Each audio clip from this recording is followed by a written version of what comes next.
The MVCAC conference is the premier gathering for mosquito and vector control professionals in California, bringing together hundreds of experts from across the state each year. This distinguished event unites scientists, public health leaders, and field professionals, fostering collaboration and advancing the science and practice of mosquito and vector control. The San Gabriel Valley Mosquito and Vector Control District was proud to have 7 staff members present, contributing their expertise and sharing innovative approaches to protecting public health. District staff led a symposium highlighting the coordinated emergency mosquito control response following the Eaton Fire that devastated the Altadena community. Thanks everybody for being here, and thank you for all of the work you do across California to protect public health. We're here today because disasters are no longer rare or isolated events. They are becoming more frequent, more complex, and more disruptive. For mosquito and vector control agencies, this presents a fundamental challenge. Disasters don't just destroy infrastructure, they reshape ecosystems, alter vector habitat, displace communities, and create public health risks that often fall outside traditional response models. But what about the impacts that aren't as easy to anticipate? The effect of the fire on other vector species, particularly our invasive Aedes, isn't immediately clear. From the beginning, it was clear that the impacts of the fire would be felt for years. So in our planning stage, we asked ourselves, how can we utilize surveillance techniques to monitor risk now and going forward? With the number of pools we were facing, standard operations weren't enough. If we were going to keep moving forward and reach all of them, we needed to be innovative and creative. One example shown here is the assembly of our custom treatment bags and floats, which was a team-driven effort. These tools allowed us to treat pools where access was restricted, including properties fenced by the Army Corps of Engineers, or locations where debris prevented us from safely walking up to the pool and applying product directly. At this scale, this type of innovation from our team is exactly what we needed to keep the operation moving forward. Our first and most important step was to establish a home base for all of our information. On February 24th, we created and branded EatonAreaMosquitoControl.org, our campaign URL. Going back to basics, a campaign URL for a project or something of this magnitude is extremely crucial because it makes things very easy, accessible, understandable, and promotable when creating your content. As many communications folks know, when one reporter covers one story, the rest follow.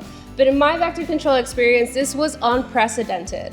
Jason and I handled 14 news features in 48 hours, most of them also requesting to go out into the field with us.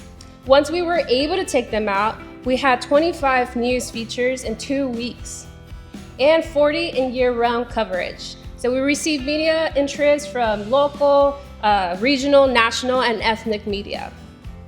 And in the first 48 hours, we were also doing legislative visits in Sacramento. So it was a busy time, but we were also able to share with our representatives what was on the horizon. By April 22nd, of the 784 pools we had visited, 587 of them were breeding, giving us a breeding potential of 75% in all unmaintained pools. Compare that to 2024 across the entirety of the district, and only 313 of the total swimming pools we visited were actively breeding mosquitoes. The district also presented on building and developing a sterile insect technique program, commonly referred to as S.I.T, with strong community engagement and support, demonstrating how innovation and partnership can strengthen the future of mosquito control. Part of the plan for the preparatory season was also to conduct a mark release recapture with those shipped adults. But to do that, we had to test our marking method and determine what we would expect recaptured adults to look like after release. This entailed building in a specific marking methodology, in this case marking the adults while still held in the shipping tubes with day glow powder and identifying marked individuals with black light. So when asked how important it is for vector control agencies to invest in new methods like S.I.T, 63% said it was very important, 28% said somewhat important, and only 7% selecting not important. And support for Wolbachia was strong. Lastly, I just want to give a huge thank you to our comms team for all the tremendous work that made this data collection possible.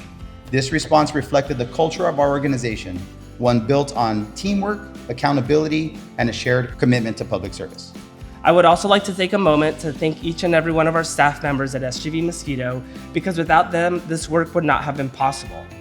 A huge shout out to the communications team, because we survived this crisis communications experience together, but also with our regular programs ongoing. And of course, the hardworking, dedicated individuals at SGV Mosquito that continue to face unprecedented challenges with pride and a commitment to public health.